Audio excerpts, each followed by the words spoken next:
Hello बच्चों। आज मैं तुम्हें थोड़ा सा पास्ट में लेके चलती हूँ। सोचो एक नॉर्मल सी शाम, लोग ऑफिस से घर आए, टीवी ऑन किया, कोई खाना खा रहा था तो अपने घर में तो कोई फोन चला रहा था। सब कुछ बिल्कुल नॉर्मल लग रहा था। ओके, डेट क्या थी? 8 नवंबर 2016। 8 नवंबर 2016। टाइम था रात के लगभग 8 बजे। ओके क्लास, एक सेकंड के लिए सोचो। क्या तुम्हें लगता है कि उस दिन किसी को अंदाजा था कि आज की रात हिस्ट्री बनने वाली है? नहीं ना। तो पीएम मोदी जी अचानक से टीवी स्क्रीन पर आए, पूरे घर में साइलेंस, सब स्क्रीन की तरफ, सब ध्यान से सुनने लगे। ओके, पीएम मोदी जी ने कहा, आज रात 12 बजे से 500 और 1000 के नोट्स का लीगल टेंडर नहीं रहेगा। ओके, तो अब क्लास मुझे ये बताओ, घर में क्या रिएक्शन हुआ होगा? Shock, tension, confusion, phone calls, ATM से याद आए होंगे ना, है ना? पेरेंट्स क्या बोल रहे होंगे? कैश का क्या होगा? शॉप का क्या होगा? बिजनेस का क्या होगा? ये सिर्फ करेंसी का डिसीजन नहीं था, ये पूरी इकोनॉमी और बिजनेस का डिसीजन था। और इसी गवर्नमेंट डिसीजन को क्या कहते हैं हम? डीमोनेटाइजेशन, जो आज का हमारा टॉपिक रहने वाला है। डीमोनेटाइजेशन। ओके, डीमोनेटाइजेशन का मतलब होता है जब गवर्नमेंट किसी करेंसी नोट को लीगल टेंडर बनना बंद कर देती है। इंडिया में 500 और 1000 के नोट्स बंद हुए और न्यू नोट्स इंट्रोड्यूस हो गए। राइट, मतलब पुराने नोट से बाइंग एंड सेलिंग बंद हो गई थी। राइट, है ना? तो अगर एग्जाम में डेफिनेशन लिखनी हो तो क्या लिखी जाएगी इसकी? Demonetisation refers to withdrawal of a particular form of currency from circulation by the government. मतलब किसी पर्टिकुलर टाइप की करेंसी को, किसी पर्टिकुलर फॉर्म ऑफ करेंसी को विड्रॉ कर लेना फ्रॉम सर्कुलेशन। कौन करता है इसे withdraw? By the government. Right, याद हो जाएगी, नोट डाउन कर लेना, अंडरलाइन कर लेना। नेक्स्ट, गवर्नमेंट ये स्टेप्स क्यों लेती है, मुझे ये बताओ? सिर्फ लोगों को परेशान करने के लिए? क्या गवर्नमेंट चाहती है लोग, जो पब्लिक है, वो परेशान हो? नहीं, इसका मेन ऑब्जेक्टिव क्या रहता है?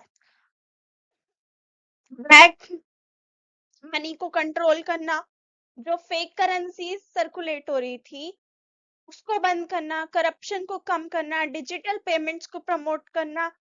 राइट, और लॉन्ग टर्म इकोनॉमी को स्ट्रॉन्ग बनाना। जो अब इसके फीचर्स क्या रहेंगे कि सडन अनाउंसमेंट हुई थी गवर्नमेंट के थ्रू, ओवरनाइट डिसीजन लिया गया, लोग और बिजनेस रेडी नहीं थे बिल्कुल भी, इकोनॉमी क्या होगी, शॉक हो गई थी एकदम से। ठीक है, लीगल टेंडर जो स्टेटस था वो रिमूव कर दिया गया, old currency ceased to be legal tender.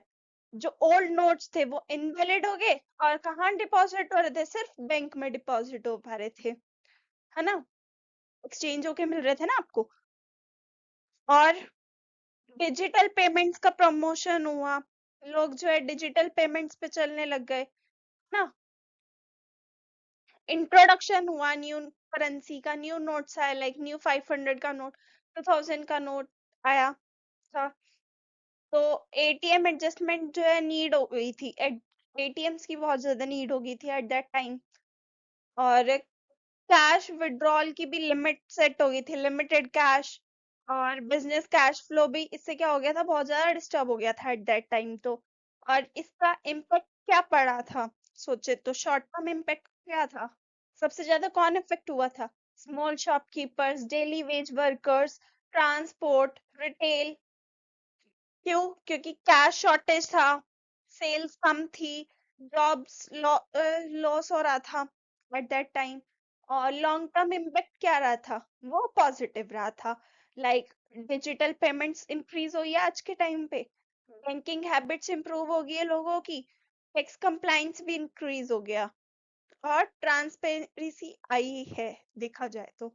Okay, तो क्लास डिमोनेटाइजेशन सिर्फ नेगेटिव नहीं था, शॉर्ट टर्म में पेन था, और लॉन्ग टर्म में क्या था, एक लॉन्ग टर्म रिफॉर्म था, चेंज था सोसाइटी के अंदर, कंट्री के अंदर। ओके, नेक्स्ट टॉपिक क्या है हमारा, impact of government policy changes on business. क्या इम्पैक्ट आया, तो डिमोनेटाइजेशन क्या था, गवर्नमेंट की पॉलिसी का चेंज ही था ना एक तरीके से, है ना। और गवर्नमेंट सिर्फ एक पॉलिसी चेंज करती है, नो, गवर्नमेंट बहुत सारी पॉलिसीज चेंज करती रहती है। ओके, तो जब गवर्नमेंट नए रूल्स, लॉज, टैक्सेस, स्कीम्स लाती है और बिजनेस को अपना काम बदलना पड़ता है, उसे क्या कहते हैं, इम्पैक्ट ऑफ गवर्नमेंट पॉलिसीज और बिजनेस, राइट। एग्जाम्पल्स देखे तो लाइक जीएसटी आया, तो बिलिंग सिस्टम चेंज हो गया था, पहले वैट चल रहा था, प्लास्टिक्स बैन हो गए, तो पैकेजिंग चेंज होगी, लेबर लॉज में चेंज आया तो एचआर सिस्टम भी चेंज हुआ। इस तरीके से इम्पैक्ट आते रहते हैं। Government policy change as cost structure change, profit effect होता है उससे, डिमांड चेंज हो जाती है, बिजनेस का नहीं पता होता कि बिजनेस एक्सपेंड कर पाएगा या फिर बंद ही हो जाएगा, उसका सर्वाइवल रहेगा नहीं रहेगा। इस तरीके से ऐसे से बिजनेस के ऊपर उसके इम्पैक्ट आते हैं। ठीक है, कुछ पॉजिटिव इम्पैक्ट भी होते हैं, लाइक फेयर कंपटीशन इंक्रीज हो जाता है, और कंज्यूमर प्रोटेक्शन, बिजनेस करना भी इजी हो जाता है अगर वो ऐसी पॉलिसीज आती है, स्टार्टअप इंडिया, इस तरीके से। ठीक है, और नेगेटिव इम्पैक्ट भी आता है, स्मॉल बिजनेस के ऊपर प्रेशर आ जाता है, कंप्लाइंस का बर्डन रहता है। ठीक है, बिजनेस गवर्नमेंट को इग्नोर नहीं कर सकता, बिजनेस गवर्नमेंट को बिल्कुल भी इग्नोर नहीं कर सकता। ठीक है, नेक्स्ट पार्ट में हम अब इसको भी अच्छे से डिस्कस कर लेते हैं, ये हमारा एलपीजी।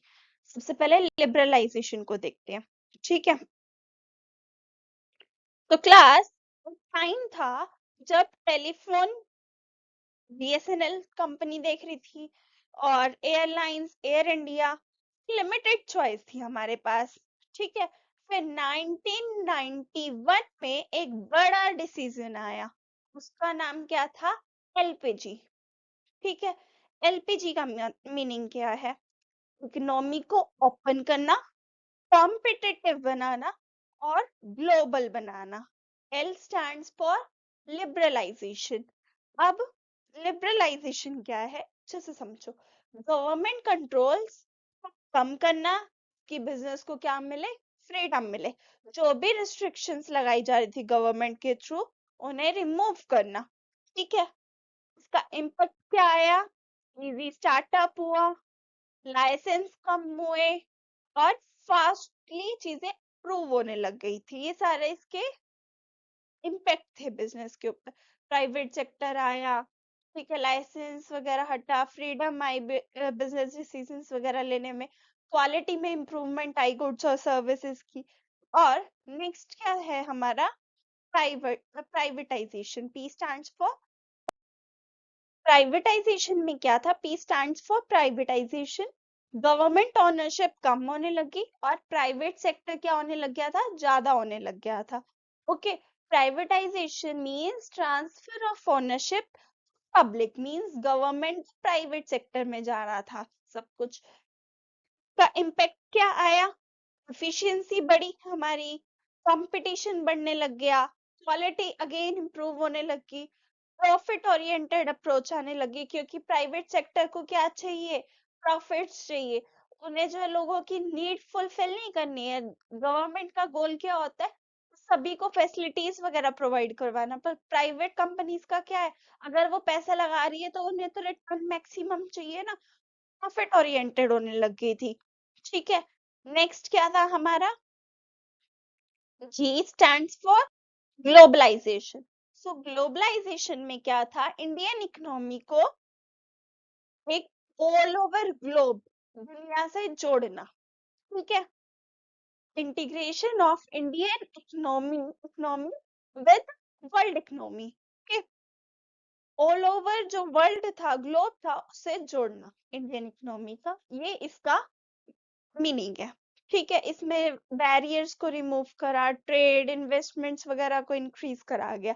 ओके, अगर इसका इम्पैक्ट देखा जाए तो इसका इम्पैक्ट क्या रहा था, फॉरेन कंपनीज वगैरह आने लगी इंडिया में। ओके, ग्लोबल मार्केट का एक्सेस, कंपटीशन इंक्रीज होने लग गया, एडवांस टेक्नोलॉजी, बेटर क्वालिटी, और ग्रोथ क्या थी मल्टीनेशनल कंपनीज की, वो बढ़ने लग गई थी।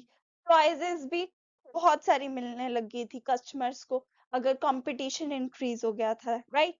तो एलपीजी का ओवरऑल इम्पैक्ट क्या रहा, अपॉर्चुनिटीज आई, कंपटीशन इंक्रीज हुआ, कंज्यूमर का बेनिफिट हुआ, और बिजनेस भी क्या करने लग गए, ग्रो करने लग गए थे। ठीक है, एक बात बताओ, अगर बिजनेस एनवायरनमेंट को इग्नोर कर दिया जाए तो बिजनेस क्या होगा, फेल, राइट। तो जो बिजनेस को समझ गया, जो बिजनेस एनवायरनमेंट को समझ गया, तो समझो कि वो मार्केट में उग गया। ओके, तो आज हमने क्या क्या डिस्कस करा, डिमोनेटाइजेशन, गवर्नमेंट पॉलिसी का इम्पैक्ट क्या था, और एलपीजी को डिस्कस करा। और एक टॉपिक अभी हमारा बचा है, वो क्या है, इम्पोर्टेंस है। ओके, वो भी अभी डिस्कस करते हैं। बिजनेस सिर्फ प्रॉफिट का गेम नहीं है, ये चीज तो अभी तक आप समझ चुके हो कि बिजनेस सिर्फ प्रॉफिट का गेम नहीं है। मेन गोल क्या है हमारा, इसका एनवायरनमेंट समझने का गेम है। अगर हमें एनवायरनमेंट समझ में आ गया ना कि आसपास का एनवायरनमेंट जो इम्पेक्ट लाने वाला है, तो हमारा बिजनेस क्या है, बहुत स्मूथली रन होने लग जाएगा, है ना। तो क्लास, अगर आप बारिश में बिना अम्ब्रेला के निकल जाओ तो क्या होगा, भीग जाएंगे। बिजनेस का भी बिल्कुल ठीक ऐसे ही है, अगर एनवायरनमेंट को समझे बिना बिजनेस स्टार्ट कर दिया तो बिजनेस भी भीग जाएगा, कभी लॉस में जाएगा, कभी कोई प्रॉब्लम रेज होएगी। ओके, तो उसके एनवायरनमेंट को समझना बहुत जरूरी है। अब हम उसके एनवायरनमेंट को, पूरा चैप्टर हमने डिस्कस कर लिया, चलते हैं हम उनके इम्पोर्टेंस पे, राइट। अभी हमने जो है इसके फीचर्स तो डिस्कस कर लिया, अब इम्पोर्टेंस को भी देख लेते हैं। तो business environment helps in identifying opportunities, opportunities को पहचानना, बिजनेस को कैसे पता चलता है कि नया प्रोडक्ट कब लॉन्च करना है। एग्जाम्पल, ऑनलाइन क्लासेस का ट्रेंड आया, कोचिंग एप्स वगैरह ले आए, ऑनलाइन स्टडी प्लेटफॉर्म्स वगैरह हमें अवेलेबल हो गए। अपॉर्चुनिटी, एनवायरनमेंट ने क्या है, अपॉर्चुनिटी को समझा। ठीक है, business environment helps firms to identify new opportunities and plan accordingly. Next क्या है हमारा, identify threats, helps in identifying threats, problem को पहले से समझ जाना, प्रॉब्लम आई नहीं है बट उसे हमने पहले से ही क्या कर लिया, ग्रैब कर लिया कि ये प्रॉब्लम आ सकती है नियर बाय फ्यूचर में, तो हमने उसको, उससे प्रोटेक्ट होने के भी तो तरीका हम तभी ढूंढ लेंगे ना जब हमें पता है कि आने वाले टाइम में ये प्रॉब्लम आने वाली है। अगर कॉम्पिटिटर नया प्रोडक्ट ले आए और आपको पता ही ना हो, तो फॉरेन ब्रांड एंड, जैसे कि फॉरेन ब्रांड एंट्री आई, तो लोकल ब्रांड्स के ऊपर क्या आ गया, प्रेशर आ गया, बिजनेस स्ट्रेटेजीज बदलनी पड़ती है उस टाइम पे हमें। बट अगर हमें पहले से ही पता हो कि ये ऐसा होने वाला है, तो हम पहले से ही अवेयर हो जाएंगे ना, तो अपने प्रोडक्ट्स को जो है आइदर प्राइस कम करे या उसमें चेंजेस लाए लोकल ब्रांड्स में, है ना। So it helps the firms to identify potential threats and take preventive measurements. Okay. Next क्या है, helps in planning and policy formulation. Okay. better planning कर सकते हैं इससे हम, बिजनेस बिना प्लानिंग के चल सकता है, नेवर। एग्जाम्पल देखे तो इन्फ्लेशन जो है बहुत हाई हो रहा है आज के टाइम पे देखे, तो कॉस्ट कंट्रोल प्लानिंग ला सकते हैं हम। इंटरेस्ट रेट हाई हो रहे हैं तो लोन्स वगैरह में डिले वगैरह कर लो। एनवायरमेंट प्लानिंग जो है गाइड करता है एक हमें, ठीक है। Business environment helps in formulating effective plans and policies, improving performance of business। Performance better होती है। एग्जाम्पल देखे तो टेक्नोलॉजी एडवांस यूज कर रहे हैं तो मशीन्स का यूज, कॉस्ट कम होगी, क्वालिटी बेटर होगी, सेम प्रोडक्ट आएगा बन के हमारा, बिजनेस परफॉर्मेंस इंप्रूव होगी उससे। Understanding environment helps in business to improve its performance. Okay. Helps in coping up with rapid changes, जो एकदम से चेंजेस के साथ भी एडजस्ट करना सिखाता है हमें। आज के टाइम में चेंज स्लो हो या फास्ट, जैसे कि डिजिटल पेमेंट आया, ऑनलाइन मार्केटिंग है, इन सब से जो है अडेप्ट करेगा वही क्या करेगा, मार्केट में सरवाइव कर पाएगा। जो इनसे कॉप अप कर पाएगा, इन चेंजेस से, वही मार्केट में सरवाइव कर पाएगा।